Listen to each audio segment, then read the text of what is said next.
चमत्कारी शीशा। पता नहीं कैसे तुम्हारी बहन है, इसका कहीं शादी ही नहीं हो रहा है। ये इतनी काली है कि इसे कोई पसंद भी नहीं कर रहा है। पता नहीं कब तक मेरे घर में ऐसे ही बैठी रहेगी।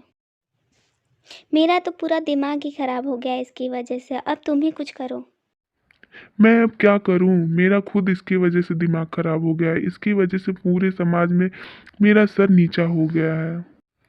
सभी मुझे काली का भाई कहकर बेइज्जती करते हैं। मैं खुद थक गया हूँ। इस तरह से भैया और भाभी उसे बहुत ही बड़ा बुरा बोलते थे, जिसकी वजह से वह बहुत दुखी होती है। लेकिन बेचारी कुछ नहीं बोलती है। तभी उसकी माँ वहाँ पर यह सारी बातें सुनकर आती हैं।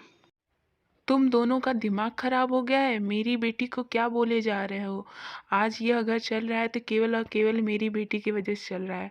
वह घर का सारा काम, पूरा घर वही संभालती है, और तुम दोनों उसका एहसान मानने के बजाय तुम दोनों उसे सुना रहे हो। इस तरह से सभी की बातें सुनकर सोनिया बहुत ही दुखी होती है और वह वहाँ से चली जाती है और एक सड़क पर बैठकर बहुत ही रो रही होती है। तभी वहाँ एक बुढ़िया प्रकट होती है। उसको रोता हुए देखकर वह उससे बोलती हैं। अरे बेटी, क्यों रो रही हो? माँ जी, मैं बहुत ही काली और बदसूरत हूँ, जिसकी वजह से मेरे घर वाले बहुत ही परेशान हो रहे हैं। उनको बहुत ही बेइज्जती सा लगता है, जिसकी वजह से मुझे बहुत ही बुरा लगता है उनके लिए। इस तरह से सोनिया अपने बारे में उनको बातें बता रही होती है कि वह जादू से एक शीशा प्रकट करती हैं और वह सोनिया को देती हैं।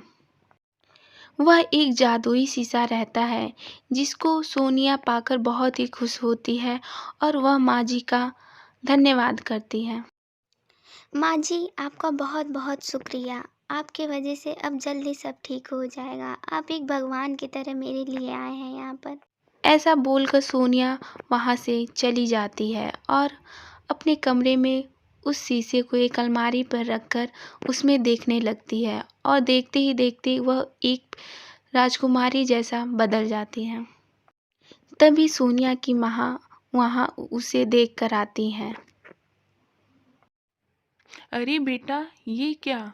तुम अचानक से इतनी सुंदर कैसे हो गई हो? माँ, यह शीशा मुझे एक माँ जी ने दिया था और बोला था कि इसमें देखने के लिए, जिसको देखकर मैं एक सुंदर लड़की में बदल गई हूँ। सोनिया अपनी माँ को सारी बातें बताती है और यह सारी बातें बोल रही होती है कि तभी उसकी भाभी वहाँ पर आती हैं। चलो अच्छा है, अब तुम जल्द ही मेरे घर से चली जाओगी। जल्द ही तुम्हारी शादी हो जाएगी और इस घर को छोड़कर चली जाओगी। जो हुआ अच्छा हुआ। इसी तरह समय बीतने लगा और एक दिन सोनिया को देखने वाले आए। घर वाले और लड़के सभी एक नज़र में ही सोनिया को बहुत पसंद कर लिए, क्योंकि वह देखने में भी और व्यवहार से भी बहुत ही सुंदर थी। बहन जी, हम सबको आपकी लड़की बहुत ही पसंद है। आपकी लड़की बहुत ही सुंदर है। हम बस मेरी बड़ी लड़की का शादी हो जाए। वह बहुत ही सांवली है, जिसकी वजह से उसका शादी नहीं हो रहा है। वह उसका हो जाए तो हम एक साथ ही सभी का शादी कर देंगे। ऐसे ही बातें हो रही थी। दीदी, आप चिंता मत करिए, आप मेरे साथ चलिए। अभी मैं आपको एक बार में ही चेंज कर दूंगी।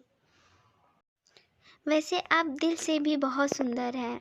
ज़रूरी नहीं है कि आप चेहरे से ही सुंदर हैं, लेकिन आप मेरे साथ चलिए। तभी सोनिया दीदी को अपने कमरे में लेकर जाती है और दीदी देखते ही देखते एक सुंदर लड़की में बदल जाती है। सोनिया, मैं तो बहुत ज़्यादा सुंदर हो गई हूँ। यह सब तुम्हारी वजह से हो रहा है और इसके लिए मैं बहुत ही धन्यवाद हूँ तुम्हारा। सभी को सुंदर होता हुआ देखकर उसकी भाभी बहुत ही जलती है और कमरे में आकर बहुत ही बड़बड़ाती है और देखते ही देखते वह शीशा को तोड़ देती है, जिसकी वजह से वह एक बूढ़ी औरत में बदल जाती है और वह बहुत ही बुढ़िया हो जाती है। और वहीं दूसरी तरफ सोनिया का शादी एक बड़े घर में फिक्स हो जाता है और उसकी शादी हो जाती है। फिर वह खुशी से रहने लगती है।